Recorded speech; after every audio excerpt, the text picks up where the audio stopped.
আপনি যত ভালো কাজই শিখেন না কেন, যতই জ্ঞান অর্জন করেন না কেন, এই দুইটা একটাও কিন্তু আপনাকে কখনোই অর্থ এনে দিতে পারবে না। অর্থ এনে দেয় মূলত দুইটা জিনিস, একটা হচ্ছে প্রধান আর একটা হচ্ছে সহকারী। সহকারী হচ্ছে যোগাযোগ। আপনি যত বেশি মানুষের সাথে যোগাযোগ স্থাপন করবেন তত অর্থ আপনি ইনকাম করতে পারবেন। আর প্রধান যে বিষয় হচ্ছে সেটা হচ্ছে আল্লাহ তাআলা আপনার উপরে কতটুকু রিজিকের ব্যবস্থা করছে। আল্লাহ তাআলা আপনার উপরে যতটুকু রিজিকের ব্যবস্থা করছে ঠিক ততটুকু রিজিক আপনি কিন্তু পাবেন।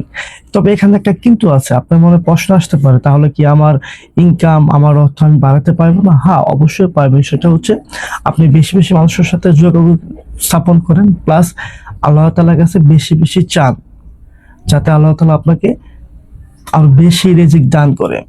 একটা কথা মনে রাখবেন, রিজিক কে যদি আপনার না থাকে সেটা কখনোই আপনি পাবেন না। সো রিজিক চেয়ে নিতে হবে আল্লাহ তাআলার কাছে। বেশি বেশি নামাজ পড়েন, বেশি বেশি দোয়া করেন, অবশ্যই আল্লাহ তাআলা আপনার রিজিক বাড়িয়ে দেবে। সবাই ভালো থাকবেন। আল্লাহ হাফেজ।